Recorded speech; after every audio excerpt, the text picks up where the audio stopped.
नए कपड़े खरीदने की मनाही। पितृपक्ष के दौरान नए कपड़े खरीदने की सख्त मनाही होती है।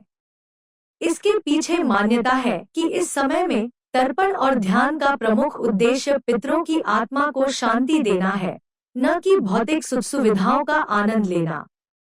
नए कपड़े खरीदने को विलासिता का प्रतीक माना जाता है, जो पितृपक्ष की धार्मिकता और उद्देश्य के विपरीत है।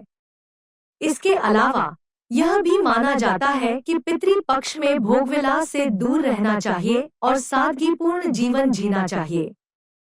नए वस्त्रों की खरीदारी से पितरों का अपमान हो सकता है, जिससे वे नाराज हो सकते हैं और घर में अशांति और आर्थिक संकट उत्पन्न कर सकते हैं।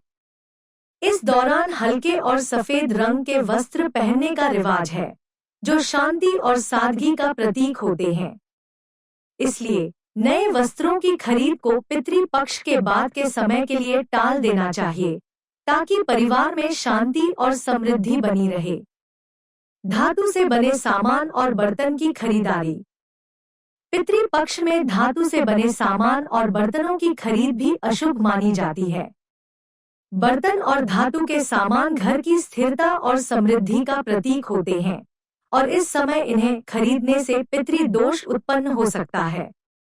ऐसा माना जाता है कि बर्तन और धातु के सामान की खरीदारी से घर में कलह और विवाद हो सकते हैं, जो परिवार की समृद्धि को प्रभावित कर सकते हैं। पितृपक्ष में धातु के बर्तनों की पूजा में भी इस्तेमाल होता है, लेकिन उन्हें नए नहीं खरीदा जाता। पुराने बर्तनों का प्रयोग करके तर्पण और अन्य धार्मिक अनुष्ठान किए जाते हैं। इसलिए धातु के सामान की खरीदारी इस समय वर्जित मानी जाती है और इसे शुभ समय के लिए स्थगित किया जाता है। पितृपक्ष के बाद जब पितर पृथ्वी से लौट जाते हैं, तब इन वस्त्रों और बर्तनों की खरीदारी को शुभ माना जाता है। वाहन की खरीद। पितृपक्ष के दौरान वाहन खरीदने से भी बचा जाता है। वाहन भौतिक सफलता और जीवन के मार्ग की गति का प्रतीक होते हैं। पितृपक्ष में नया वाहन खरीदना इस बात का प्रतीक माना जाता है कि व्यक्ति भौतिक सुखों में लिप्त है, जबकि इस समय में ध्यान और तर्पण का मुख्य उद्देश्य आत्मा की शांति और पूर्वजों के प्रति सम्मान का प्रदर्शन है। कई लोग मानते हैं कि पितृपक्ष में वाहन खरीदने से दुर्घटनाओं और अप्रत्याशित समस्याओं का सामना करना पड़ सकता है। वाहन खरीदने का समय एक शुभ मुहूर्त में चुना जाता है, जो पितृपक्ष के बाद आता है, ताकि पितरों का आशीर्वाद प्राप्त हो सके और जीवन में शुभता बनी रहे। इस तरह वाहन की खरीद को पितृपक्ष के बाद के समय के लिए टालना शुभ माना जाता है। गहनों की खरीदारी। पितृपक्ष में गहनों की खरीदारी भी वर्जित होती है। गहने वैभव और समृद्धि का प्रतीक होते हैं, और इस समय में भोगविलास से दूर रहना चाहिए। गहनों की खरीदारी से यह संदेश जाता है कि व्यक्ति भौतिक सुखों में लिप्त है, जो पितरों के प्रति अनादर का संकेत हो सकता है। गहनों की खरीदारी से घर में आर्थिक संकट और रिश्तों में तनाव उत्पन्न हो सकता है। इसके अलावा पितृपक्ष में गहनों की मरम्मत भी नहीं की जाती, क्योंकि यह किसी चीज के टूटने या नष्ट होने का संकेत होता है, जो इस समय में अशुभ माना जाता है। इसलिए गहनों की खरीदारी और मरम्मत को पितृपक्ष के बाद के समय के लिए स्थगित करना चाहिए। भूमि या संपत्ति की खरीद। पितृपक्ष में भूमि या संपत्ति की खरीदारी भी अशुभ मानी जाती है। भूमि या संपत्ति जीवन में स्थिरता और सफलता का प्रतीक होती है, और इस समय में तर्पण और ध्यान के माध्यम से आत्मा की शांति प्राप्त की जाती है। संपत्ति खरीदने से पितरों के आशीर्वाद का अपमान हो सकता है, जिससे परिवार में आर्थिक संकट उत्पन्न हो सकता है। पितृपक्ष के दौरान भूमि या संपत्ति की खरीदारी करने से घर में नकारात्मक ऊर्जा का संचार हो सकता है, जो पितरों की नाराजगी का कारण बन सकता है। इसलिए इस समय किसी भी प्रकार की संपत्ति की खरीद से बचना चाहिए और इसे किसी शुभ समय पर किया जाना चाहिए। इलेक्ट्रॉनिक उपकरण। पितृपक्ष में इलेक्ट्रॉनिक उपकरणों की खरीदारी भी शुभ नहीं मानी जाती। इस समय भौतिक सुख सुविधाओं से दूर रहना आवश्यक है और इलेक्ट्रॉनिक उपकरण भोगविलास का प्रतीक होते हैं। इनकी खरीदारी से घर में नकारात्मक ऊर्जा का संचार हो सकता है और पितरों की नाराजगी उत्पन्न हो सकती है। इलेक्ट्रॉनिक उपकरणों की खरीदारी को भी पितृपक्ष के बाद के समय के लिए टालना चाहिए, ताकि पितरों का आशीर्वाद प्राप्त हो सके और घर में शांति और समृद्धि बनी रहे। घर की सजावट के सामान की खरीद। पितृपक्ष के दौरान घर की सजावट से जुड़ी वस्तुओं की खरीद भी वर्जित मानी जाती है। इस समय को आत्मीयता और आध्यात्मिक शांति के लिए समर्पित किया जाता है, न कि भौतिक सुखों के प्रदर्शन के लिए। घर की सजावट के सामान जैसे कि फर्नीचर, पेंटिंग्स और अन्य सजावटी वस्तुओं की खरीदारी को विलासिता और दिखावे का प्रतीक माना जाता है, जो पितृपक्ष के पवित्र उद्देश्य के विपरीत है।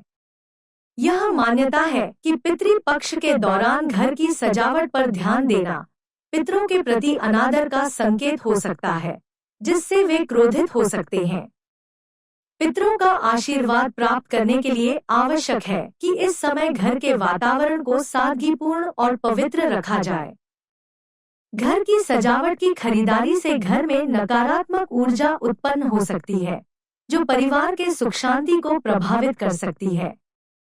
इस प्रकार घर के सजावटी सामान की खरीद को इस समय टाल देना उचित होता है। धार्मिक अनुष्ठानों से जुड़ी वस्त्रों की खरीद। पितृपक्ष में पूजा पाठ और तर्पण के लिए इस्तेमाल होने वाले धार्मिक वस्त्रों की खरीदारी भी एक विशेष नियमों के तहत की जाती है। यह ध्यान रखना आवश्यक है कि इस समय धार्मिक अनुष्ठानों के लिए नए वस्त्रों की आवश्यकता नहीं होती। पुराने वस्त्रों का उपयोग कर पूजा अर्चना करना अधिक उचित माना जाता है। नए धार्मिक वस्त्र खरीदने से यह प्रतीत होता है कि व्यक्ति धार्मिक कर्तव्यों की आड़ में भौतिक सुख सुविधाओं की ओर आकर्षित हो रहा है, जो पितरों के आशीर्वाद प्राप्त करने के मार्ग में बाधा उत्पन्न कर सकता है। यह मान्यता है कि इस समय धार्मिक अनुष्ठानों में भी सादगी का पालन करना चाहिए। धार्मिक वस्त्रों की खरीदारी इस नियम का उल्लंघन कर सकती है, जिससे पितरों की नाराजगी हो सकती है। इसलिए तर्पण और पूजा के लिए नए धार्मिक वस्त्रों की खरीद को पितृपक्ष के बाद के समय के लिए स्थगित किया जाना चाहिए। शुभ कार्यों के लिए सामग्री की खरीद। पितृपक्ष के दौरान किसी भी प्रकार के शुभ कार्यों के लिए सामग्री की खरीदारी से भी बचना चाहिए। यह समय मृत आत्माओं की शांति के लिए समर्पित होता है और इस दौरान विवाह, गृह प्रवेश, नामकरण संस्कार जैसे शुभ कार्यों को भी वर्जित माना जाता है। ऐसे समय में यदि शुभ कार्यों के लिए सामग्री की खरीदारी की जाती है, तो यह पितरों के प्रति अनादर का संकेत हो सकता है, जो परिवार में दरिद्रता और अशांति को आमंत्रित कर सकता है। शुभ कार्यों की सामग्री जैसे कि हल्दी, चंदन, पुष्प और अन्य पूजन सामग्री की खरीदारी को भी पितृपक्ष के बाद के समय के लिए टाल देना चाहिए। इस समय में पूजा के लिए साधारण सामग्री का उपयोग करना उचित होता है, ताकि पितरों का आशीर्वाद प्राप्त हो सके और परिवार में सुख शांति बनी रहे। पितृपक्ष हिंदू धर्म में अत्यंत पवित्र समय होता है, जिसमें पितरों का ध्यान और तर्पण किया जाता है। इस दौरान जीवन शैली और खरीदारी से जुड़े नियमों का पालन करना आवश्यक होता है, ताकि पितरों का आशीर्वाद प्राप्त हो सके। इन नियमों का उल्लंघन करने से न केवल पितरों की नाराजगी उत्पन्न हो सकती है, बल्कि परिवार में आर्थिक और सामाजिक संकट भी उत्पन्न हो सकते हैं। इसलिए पितृपक्ष के दौरान सादगीपूर्ण जीवन जीना और भौतिक सुखों से दूर रहना आवश्यक होता है, ताकि पितरों का आशीर्वाद प्राप्त हो और घर में समृद्धि बनी रहे।